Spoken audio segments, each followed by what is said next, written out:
Welcome to our deep dive today. We'll be exploring Ahmed Hulusi's work, specifically his book, The Essence of Man. Okay.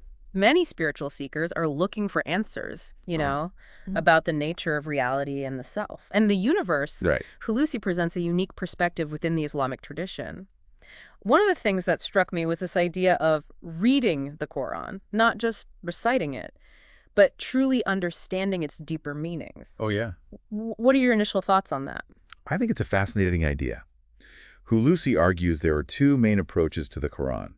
One is literal and materialistic, Okay. while the other delves into a deeper symbolic meaning. Uh-huh. He associates this deeper understanding with the letter B, which represents a more profound level of comprehension. So how do these two approaches actually play out in people's lives? Could you give us an example of how someone might interpret a Quranic verse differently Sure. based on these approaches? Absolutely. Let's take the concept of God, for example. Okay. A literal interpretation might lead someone to see God as a powerful being residing in a distant heaven, Mm-hmm. separate from our world. This can lead to a sense of fear or a feeling of being judged by an external force. Yeah. On the other hand, the B approach encourages us to see the divine as a force that's present within us, an inner potential, waiting to be unlocked. I see. The Quran then becomes a guide to realizing this inner potential. That makes me think about how people relate to their faith. Would you say that one approach is more about blind faith, while the other emphasizes understanding and introspection? I think that's a fair assessment. Yeah. Hulusi is definitely advocating for a more conscious and engaged approach to faith, Mm-hmm. one that involves critical thinking and a willingness to question our assumptions. Yeah. He even criticizes those who, as he puts it, poison the well by distorting the original message of Islam Okay, and but presenting themselves as gatekeepers to the truth. he uses a really interesting analogy to explain the concept of sunnah, which essentially refers to the immutable laws governing the universe. He compares it to trying to explain a television to someone from 1,000 years ago. They simply wouldn't have the framework Right. to understand such a complex technology. I found that so insightful. It's a brilliant way to illustrate the challenge of understanding timeless wisdom. Through a modern lens, Hulusi believes that the Quran, much like that television, contains profound truths that can be difficult to grasp if we're stuck in outdated interpretations. He argues that we need to view the Quran through the lens of sunnatullah, through the scientific principles that govern reality, Okay. to unlock its deeper meanings. So would you say that he's advocating for a more scientifically informed understanding of Islam? Absolutely. Yeah. Hulusi believes that modern science and technology, when viewed through the lens of sunnatullah, can actually illuminate the timeless wisdom of Islam. He calls for a reevaluation of our understanding, moving away from outdated interpretations and embracing a more logical and scientifically informed approach. That's a pretty bold statement, especially within a religious context. What do you think are the implications of this call for reevaluation? Does it challenge traditional religious authority? It certainly does. Hulusi doesn't shy away from criticizing what he sees as blind faith and the dangers of simply imitating others without truly understanding the essence of the teachings. Yeah. He encourages critical thinking and intellectual honesty when it comes to religious matters, which can definitely be seen as a challenge to those who cling to rigid interpretations. So instead of just accepting things at face value, Hulusi seems to be pushing us towards a deeper, more personal understanding of Islam. Is that accurate? Precisely. He believes that true faith comes from understanding, not just from blind acceptance. Okay. He wants us to engage with the Quran actively, to read it with our minds and hearts, not just recite it mechanically. It seems like he's really emphasizing the importance of individual understanding and interpretation. He is, and that leads to another key concept in his work, the shift from multiplicity to unity. While acknowledging the apparent diversity of the universe, Hulusi stresses the oneness of existence. He argues that our essence, our true selves, derive from a single source. Okay, so we all come from the same source, but we obviously experience life in very different ways. How does he reconcile that apparent contradiction? He uses a very interesting analogy to explain this. Think of a wooden chair. Okay. It's made of atoms, just like everything else in the universe. Yeah. But if you set that chair on fire, it's the wood that burns, not the atoms themselves. Okay. The laws governing that specific level of reality, the laws of combustion in this case, still apply, even though the chair's essence originates from the same source as everything else. So even though we share a common origin, we still operate with within the specific laws of our current dimension. Exactly. And those laws have very real consequences for our actions and choices. He say that we can't simply ignore those laws because we believe in a unified existence. We still have free will and responsibility within the framework of sunnah. This brings up a really interesting question then. If our actions have consequences within this framework of universal laws, does that mean we have a certain degree of control over our destiny? That's a question Hulusi explores in depth. He believes that understanding sunnah, these universal laws, is crucial to comprehending the Quran and living in harmony with reality. He emphasizes that our actions shape our experiences, not just in this life, but potentially in the afterlife as well. That definitely adds another layer to the concept of free will and responsibility. It's not just about making choices in a vacuum, but understanding how those choices interact with the underlying fabric of reality. And that's just the beginning, right? He goes on to explore all sorts of fascinating ideas. Yes. Like the symbolism of the name Allah itself. Yes. Hulusi dives deep into the symbolism of the name Allah, breaking it down into its constituent parts. And exploring the metaphysical significance of each letter and symbol. Wow. His very detailed analysis that reveals a deeper understanding of the divine attributes and their manifestation in the universe. And within ourselves. I'm already feeling like I need to go back and reread those sections. It's amazing how much depth and complexity he finds in something as seemingly simple as a name. It's a testament to his ability to connect seemingly disparate ideas and to find hidden meanings in the most unexpected places. And he doesn't stop there. He goes on to redefine the very concept of prayer, challenging the traditional view of supplication to an external God. So if prayer isn't about asking for favors from a distant deity, what is it about? What's Hulusi's take on this essential practice? He sees prayer as a means of tapping into our own inherent potential, activating the divine qualities that are already present within us. It's about aligning ourselves with the natural flow of the universe, with sunnah, and manifesting those qualities in our lives. That's a very different way of looking at prayer. It's not about pleading or begging, but about aligning ourselves with something larger than ourselves, something that's already within us. Exactly. And he even talks about specific benefits of prayer that go beyond the typical understanding. He believes that prayer can impact our energy, our ability to navigate future dimensions, and even prepare us for the afterlife. That's incredible. It sounds like he's suggesting that prayer is not just a spiritual practice, but almost a technology for inner transformation. That's a great way to put it. He sees it as a powerful tool for aligning ourselves with the underlying principles of reality and unlocking our latent potential. He even suggests that it can help us access a state of yaqeen, a state of absolute certainty. I've heard that term before, yaqeen. Isn't it often associated with death in traditional Islamic thought? It is, but Hulusi challenges that interpretation. He argues that yaqeen isn't simply about death, but about purifying the self and reaching a higher level of consciousness. That allows us to navigate the afterlife with awareness and understanding. He connects this to a Quranic verse that's often interpreted as referring to death, but he believes it has a much deeper meaning. So yaqeen isn't about the end of life, but about reaching a higher state of being, both in this life and the next. Precisely. He sees it as a process of purifying, what's sometimes called the nafs, the lower self, and cultivating the qualities that allow us to thrive in the afterlife. This all raises some interesting questions about the nature of the self and the process of spiritual purification. How does Hulusi approach these topics? What are the key elements of this purification process? Well, that's where his emphasis on the intellect and faith comes into play. He actually tells this fascinating story about God creating the intellect and placing it in the brain, giving it all the tools it needs to understand and navigate reality. So he sees the intellect as a divine gift, a tool for understanding the world around us. Exactly.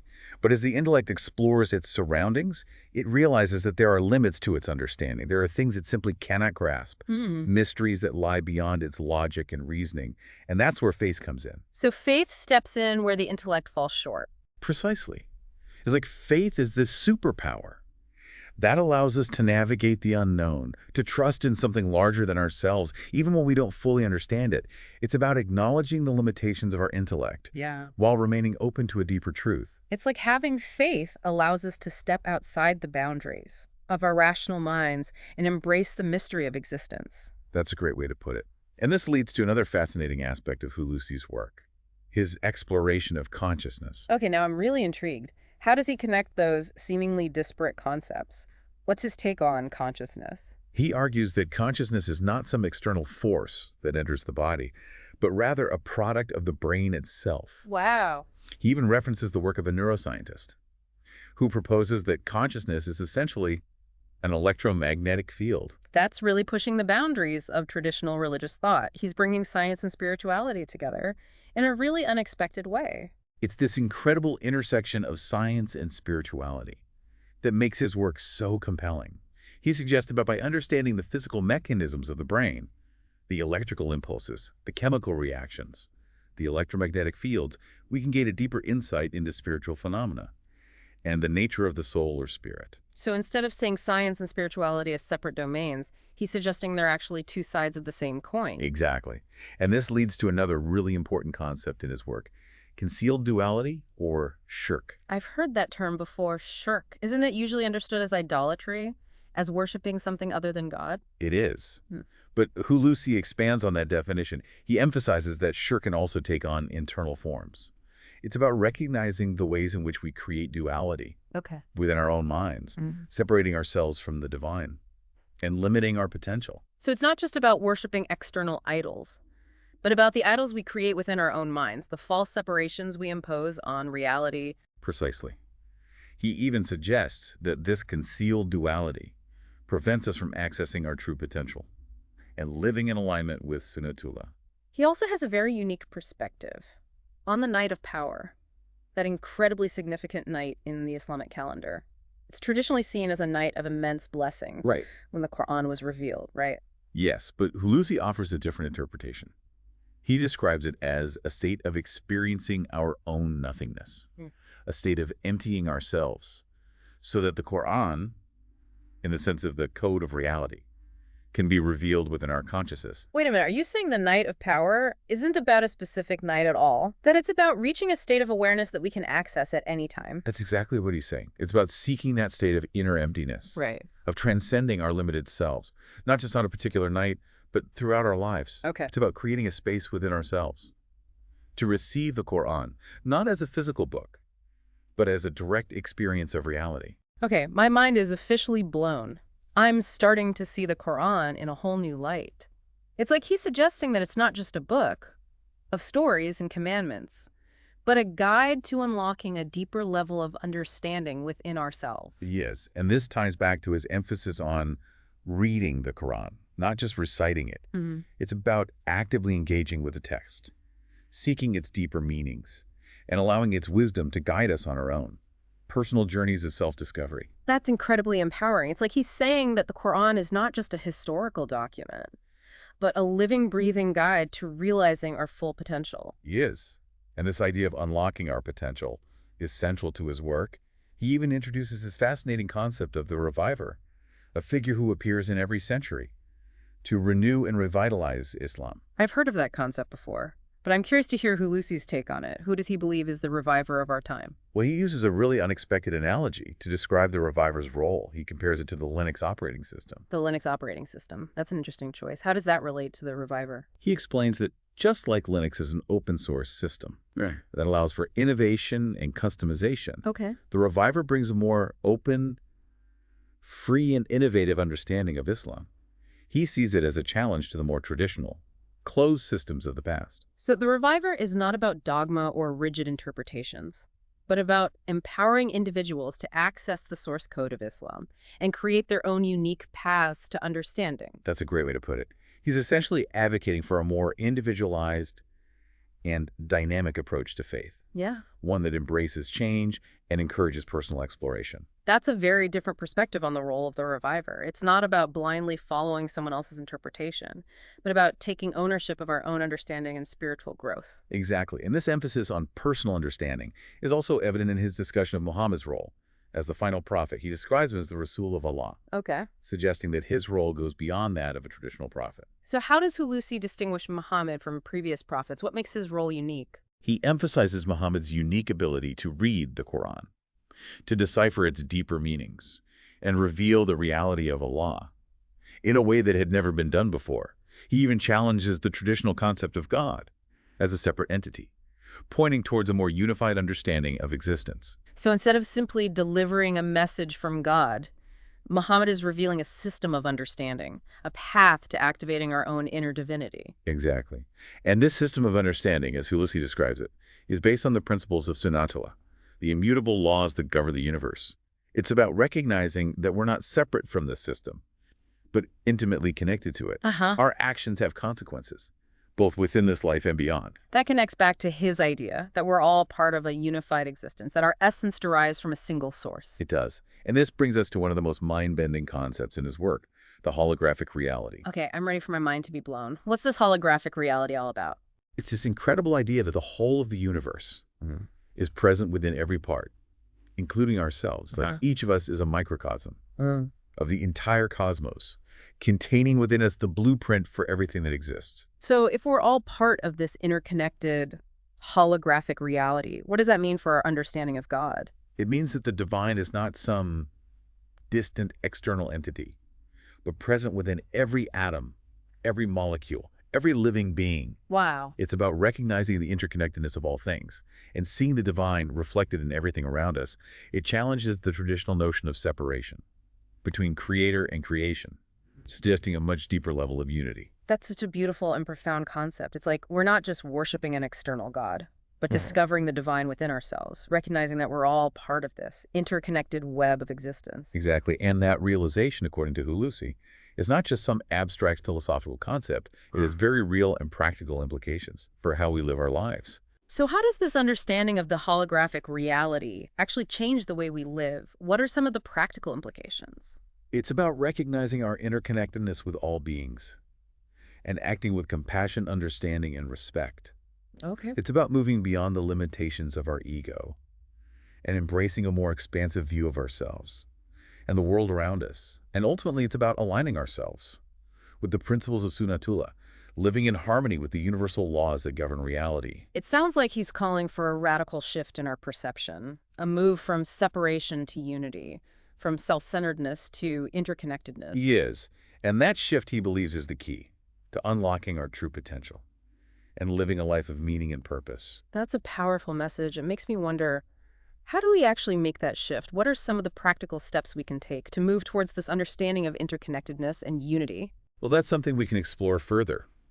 In the next part of our deep dive, Hulusi offers a lot of guidance on how to cultivate this awareness and put it into practice in our daily lives. But for now, I think it's important to just sit with these ideas and allow them to resonate within us. That's a great suggestion. This has been a lot to take in. I'm already feeling like I need to go back and reread The Essence of Man with fresh eyes. It's a dense and challenging work, but incredibly rewarding. Hulusi invites us to step outside our comfort zones, question our assumptions, and approach Islam, and indeed reality itself, with a sense of wonder and curiosity. Before we wrap up this part of our deep dive, I want to leave you with one final thought. If, as Hulusi suggests, the universe and everything in it, including ourselves, is a manifestation of the divine, how does that change the way you see the world and your place in it? It's a profound question, and one that deserves careful consideration. Perhaps it's not about finding definitive answers, but about embracing the mystery and allowing ourselves to be transformed by the journey of exploration. That's a beautiful way to put it. We'll be back soon to continue our exploration of Hulusi's work in part 2, so stay tuned. Picking up where we left off, it's fascinating how Hulusi weaves together ancient wisdom with modern scientific understanding. He doesn't shy away from complex topics, and that makes his work so intriguing. I agree. It's like he's bridging the gap between faith and reason, demonstrating that these two realms aren't mutually exclusive. In fact, they can complement and enrich one another. His discussion on activating our inner potential through practices like prayer and dhikr is a great example of this. Right, and he's not talking about blind rituals. He sees these practices as technologies for inner transformation. For those of us who might not be familiar with the term, could you explain what dhikr is? Of course, dhikr, in essence, is the remembrance of God. It often involves the repetition of specific phrases or names of God, and it plays a central role in Sufi practices. Hulusi believes that dhikr, when practiced with intention and understanding, can have a profound impact on our consciousness. He even goes into detail about the benefits, right? Like how the repetition of certain names of God can affect our brain chemistry, potentially leading to shifts in our perception and understanding. It's incredible to think about how something as simple as repetition can have such a profound impact. He even shares personal anecdotes about witnessing both believers and non-believers experiencing these transformative effects through Deker. Mm. It further reinforces his idea that it's not about blind faith, but about engaging with a system that's inherently part of our nature. That's interesting. It reminds me of the saying, whether you believe you can or you believe you can't, you're right. It's like Hulusi is suggesting that by engaging with these practices, we're essentially tapping into a universal operating system that's accessible to anyone, regardless of their beliefs. I see the connection. It ties back to his analogy of the reviver being like the Linux operating system. Mm. It's about empowering individuals to access the source code of reality and create their own unique paths to understanding and transformation. Speaking of the reviver, I'm curious to hear more about what Hulusi says regarding Muhammad's role as the final prophet. He refers to him as the Rasul of Allah, which seems to suggest a role that goes beyond that of a traditional prophet. You're picking up on a key point. He emphasizes Muhammad's unique ability to read the Quran.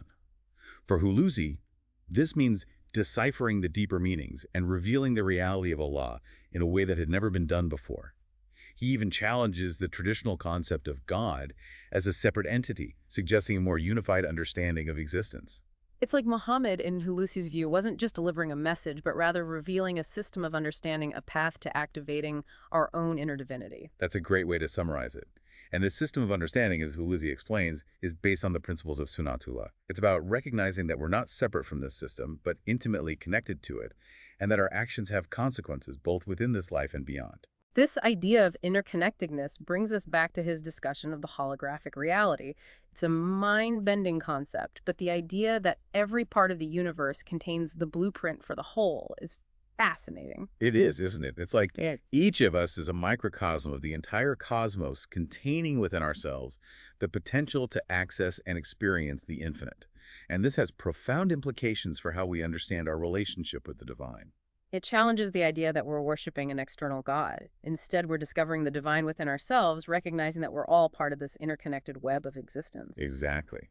And for Hulusi, this realization isn't just an abstract philosophical concept. It has very real and practical implications for how we live our lives. So how does this understanding of interconnectedness translate into our everyday actions? How does it change the way we interact with the world around us? It's about recognizing our interconnectedness with all beings and acting with compassion, understanding, and respect.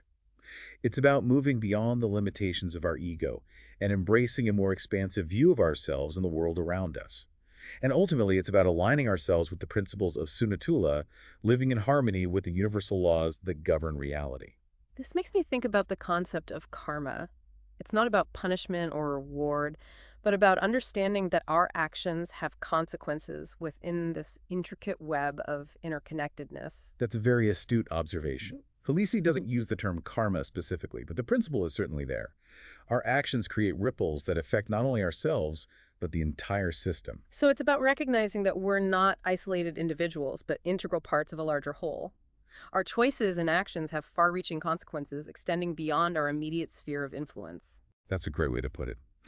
And this understanding, according to Hulusi, should inspire us to live more consciously, to make choices that are aligned with our highest good, and to cultivate the qualities that will lead to lasting peace, fulfillment, and happiness. It's a call to live with intention, to be mindful of the impact we have on ourselves, on others, and on the world around us. Exactly. He reminds us that death is not the end, but a transition to another dimension of existence. He suggests that the quality of our experience in that realm is directly related to the state of our consciousness at the moment of death. This brings up questions about the afterlife.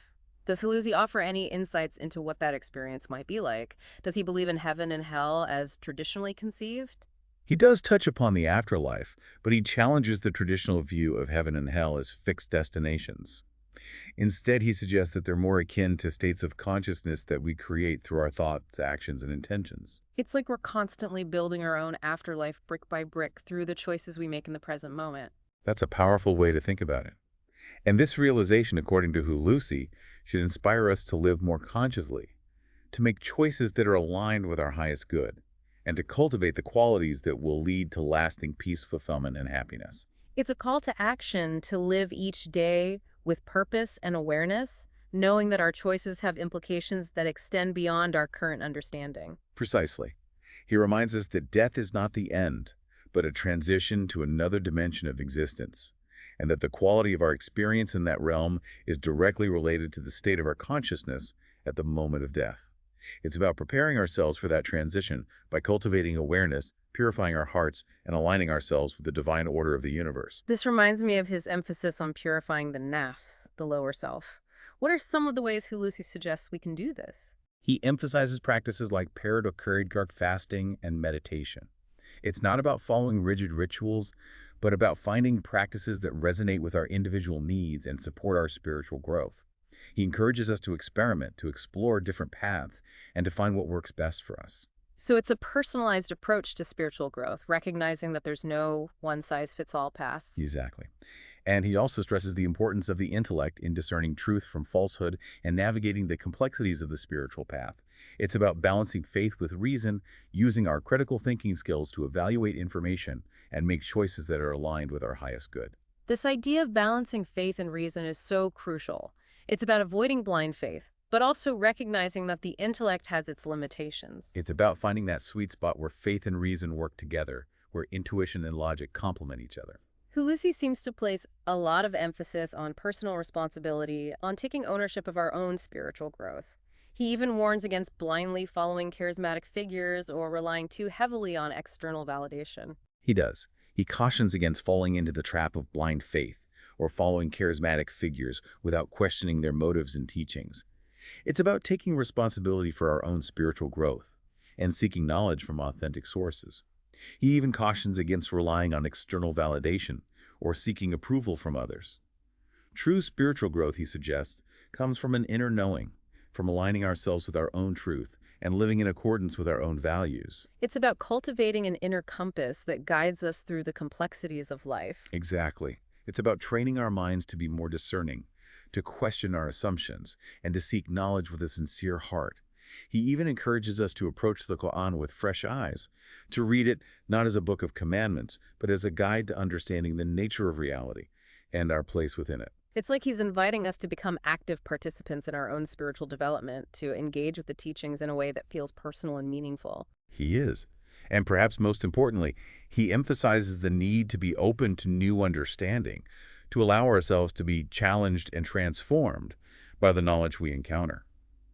He warns against becoming fixated on our current beliefs, clinging to outdated interpretations, or closing ourselves off to the possibility of growth and expansion. It's a reminder that learning is a lifelong journey, and that our understanding of the world is constantly evolving. He sees true knowledge as a living dynamic force that's constantly evolving and expanding. It's about embracing the journey of lifelong learning, allowing ourselves to be humbled by the vastness of what we don't know, and approaching each new experience with curiosity and an open mind. Beautifully put. It's about recognizing that the more we learn, the more we realize how much more there is to discover. And this perhaps is the most exciting aspect of Hulusi's message. The invitation to embark on a never-ending journey of exploration and discovery both within ourselves and within the vast universe we inhabit. He even offers a glimpse into the mysteries of the afterlife, suggesting that our experiences in that realm are shaped by the choices we make and the qualities we cultivate in this life. That's fascinating. What does he say about the afterlife? Does he believe it's a fixed destination or something we create through our actions? He challenges the traditional view of heaven and hell as fixed destinations, suggesting that they're more akin to states of consciousness that we create through our thoughts, actions, and intentions. So it's like we're constantly building our own afterlife, brick by brick, through the choices we make each and every day. That's a powerful image. Yeah. And this realization, according to Hulusi, should inspire us to live more consciously, to make choices that are aligned with our highest good, and to cultivate the qualities that will lead to lasting peace, fulfillment, and happiness. It's a call to live each day with intention and purpose, knowing that our choices have consequences that extend beyond our current understanding. And as we approach the end of this part of our deep dive, I'm struck by the sheer breadth and depth of Hulusi's insights. He's not simply offering a theological perspective, but a comprehensive system of understanding that encompasses everything from the workings of the brain to the nature of consciousness, from the mysteries of the afterlife to the interconnectedness of all things. It's a message that speaks to the heart of what it means to be human. He's inviting us to awaken to our true potential, to embrace the beauty and mystery of existence, and to live in alignment with the divine order that permeates all of creation. As we move into this final part of our deep dive into Ahmed Hulusi's work, I'm struck by his willingness to challenge conventional thinking, even when it comes to fundamental aspects of Islam. That's one of the things that makes his work so engaging. He brings a fresh perspective, Hmm. encouraging us to re-examine our understanding and experience Islam in a way that feels authentic and relevant to our modern lives. His discussion about the difference between the traditional concept of God and the reality of Allah, as revealed by Muhammad, really stood out to me. Right. He even goes so far as to suggest that believing in a God who exists outside of ourselves can be detrimental. Why is that? Well, Hulusi argues that this belief can lead to a sense of powerlessness and apathy because we end up placing our hopes and fears in the hands of a distant deity. It's as though we relinquish our own power and become dependent on an external force for our well-being. So rather than empowering us, this belief in an external God can actually create a sense of separation and disempowerment. That's his perspective. Mm. In contrast, the understanding of law that Hulusi presents is one of empowerment. He wants us to recognize the divine potential that resides within our own essence. It's about reclaiming our power and taking responsibility for our own spiritual growth. That's a radical shift in perspective. Instead of looking outside ourselves for a savior, we're being encouraged to look within, to tap into the divine potential that's already present. Exactly. And this brings us back to his emphasis on reading the Quran. It's about moving beyond blind faith and literal interpretations to a deeper understanding of the principles and wisdom contained within its verses. He wants us to engage with the text actively, not just blindly accept what we're told. Sounds like he's encouraging us to approach the Quran as a source of guidance, a map to unlocking our inner potential. He uses the analogy of a treasure map, suggesting that the Quran contains the guidance we need to navigate the complexities of life and discover the ultimate treasure, the realization of our true nature. That's a beautiful analogy, but like any treasure map, it requires effort and understanding to decipher. Absolutely. It's not a passive process. It requires careful, steady contemplation and the willingness to explore those hidden meanings. It's about engaging with the Quran as a living document, allowing its wisdom to guide us on our individual journeys of self-discovery. This reminds me of his discussion about the spiritual path, drawing on the rich tradition of Sufism. He talks about purifying the self, the nafs, and the challenges we encounter as we move from an ego-driven consciousness to a state of unity with the divine. Right. Could you elaborate a bit more on the concept of the nafs? For listeners who might not be familiar with this term, what does it refer to? The nafs is often translated as the self or the ego, but it has a deeper meaning in Sufi psychology. It represents our lower self, the part of us that's driven by desires, impulses, and attachments. Okay. It's the part of us that resists spiritual growth and clings to the illusion of separation.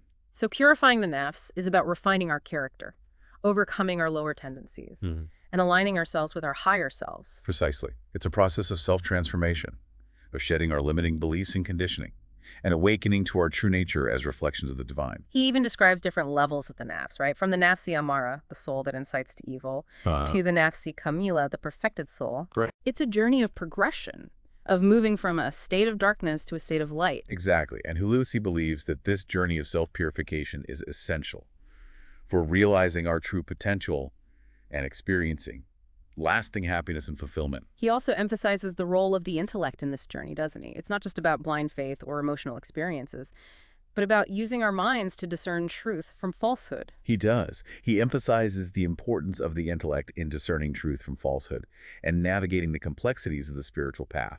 It's about balancing faith with reason, using our critical thinking skills to evaluate information and to make choices that are aligned with our highest good. That balance is so crucial. It's about avoiding dogma and blind faith while still being open to the mysteries of existence. It's about finding that middle path where faith and reason work in harmony, guiding us toward a deeper understanding of ourselves and the universe. So as we wrap up our deep dive into Ahmed Hulusi's work, what would you say are the key takeaways? What are the core messages he's trying to convey? I think it's about recognizing the transformative power of knowledge, seeking understanding and embracing the empowering realization that the divine is not separate from us, but present within our very essence. It's about embarking on a journey of self-discovery, cultivating our inner potential, and living in alignment with the universal laws that govern reality. It's about remembering that we're not just drops in the ocean, but the entire ocean in a drop, as the saying goes. It's a call to awaken to our true nature, to embrace the beauty and mystery of existence, and to live in alignment with the divine order that permeates all of creation. Beautifully put. Hulusi's work is a reminder that we all have the potential to tap into this deeper reality, to experience the unity that underlies all of existence, and to live a life of meaning and purpose. Thank you for joining us on this exploration of Ahmed Hulusi's fascinating work. We hope you found it as thought-provoking and inspiring as we have. Until next time, keep seeking, keep questioning, and keep reading.